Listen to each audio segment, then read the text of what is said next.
Parole de Dieu quotidienne. Partant de la différence entre l'essence de Pierre et celle de Paul, tu devrais comprendre que tous ceux qui ne cherchent pas la vie peinent en vain. Tu crois en Dieu et tu suis Dieu, et donc, dans ton cœur, tu dois aimer Dieu. Tu dois mettre de côté ton tempérament corrompu.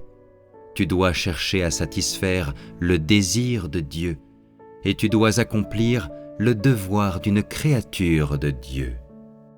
Puisque tu crois en Dieu et le suis, tu devrais tout lui offrir et ne devrais pas faire des demandes ou des choix personnels, et tu devrais arriver à satisfaire le désir de Dieu. Puisque tu as été créé, tu devrais obéir au Seigneur qui t'a créé, car tu ne peux pas intrinsèquement te dominer toi-même, et tu n'as aucune capacité à contrôler ton propre destin. Puisque tu es une personne qui croit en Dieu, tu devrais chercher la sainteté et le changement.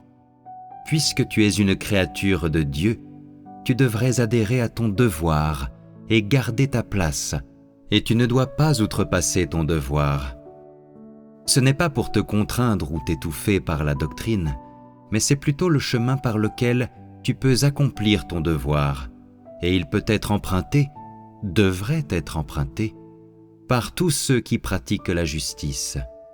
Si tu compares l'essence de Pierre à celle de Paul, alors tu sauras comment tu devrais chercher. Des chemins parcourus par Pierre et Paul, l'un est le chemin pour être rendu parfait, et l'autre est le chemin de l'élimination. Pierre et Paul représentent deux chemins différents. Bien que chacun ait reçu l'œuvre du Saint-Esprit, ait bénéficié de l'éclairage et de l'illumination du Saint-Esprit, et ait accepté ce qui lui avait été confié par le Seigneur Jésus, le fruit porté par chacun n'était pas le même. L'un a réellement porté du fruit, l'autre pas. À partir de leur essence, du travail qu'ils ont accompli, ce qu'ils ont exprimé à l'extérieur, ce qu'ils ont obtenu à la fin, tu devrais savoir quel est le chemin que tu devrais prendre, sur quel chemin tu devrais choisir de t'engager. Ils ont emprunté deux chemins clairement distincts. Paul et Pierre, ils étaient la quintessence de chaque chemin, et ainsi, dès le départ, ils ont été retenus pour caractériser ces deux chemins. Quels sont les points clés des expériences de Paul ? Et pourquoi n'a-t-il pas réussi ? Quels sont les points clés des expériences de Pierre ? Et comment a-t-il fait l'expérience d'être rendu parfait ? Si tu compares ce dont chacun se souciait, alors tu sauras précisément quel type de personne Dieu veut, quelle est la volonté de Dieu, quel est le tempérament de Dieu, quel type de personne sera finalement rendu parfait, et aussi quel type de personne ne sera pas rendu parfait. Tu sauras quel est le tempérament de ceux qui seront rendus parfaits et quel est le tempérament de ceux qui ne seront pas rendus parfaits. Ces questions d'essence peuvent être vues dans les expériences de Pierre et Paul. Dieu a créé toutes choses et ainsi il fait en sorte que toute la création soit sous sa domination et se soumette à sa domination. Il commandera toutes choses afin que toutes choses soient entre ses mains. Toute la création de Dieu, y compris les animaux, les plantes, les hommes, les montagnes, les rivières et les lacs, tout doit être sous sa domination. Toutes les choses dans les cieux et sur la terre doivent être sous sa domination. Elles ne peuvent pas avoir le choix et doivent toutes se soumettre à ses orchestrations. Cela a été décrété par Dieu et relève de l'autorité de Dieu. Dieu commande toutes choses, ordonne et classe toutes choses, chacune classée selon son espèce et à chacune sa position propre, selon la volonté de Dieu. Peu importe sa grandeur, aucune chose ne peut surpasser Dieu.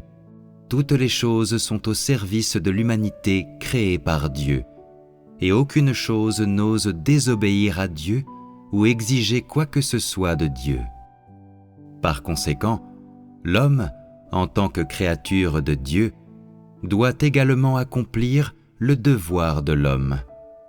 Peu importe qu'il soit le Seigneur ou le gardien de toutes choses, peu importe le statut élevé de l'homme parmi toutes choses, il n'en demeure pas moins un petit être humain sous la domination de Dieu, et n'est rien de plus qu'un être humain insignifiant, une créature de Dieu, et il ne sera jamais au-dessus de Dieu.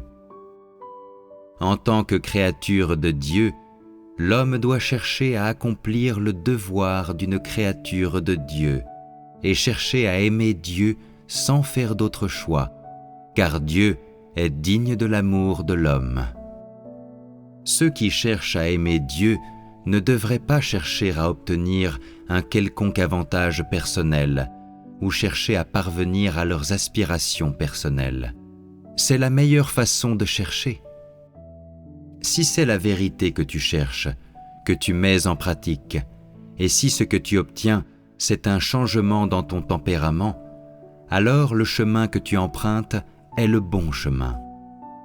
Si ce que tu cherches, ce sont les bénédictions de la chair, et si ce que tu mets en pratique, c'est la vérité de tes propres notions, et s'il n'y a aucun changement dans ton tempérament, si en plus tu n'es absolument pas obéissant envers Dieu dans la chair et vis toujours dans l'imprécision, alors ce que tu cherches te conduira sûrement en enfer, car le chemin que tu empruntes est le chemin de l'échec.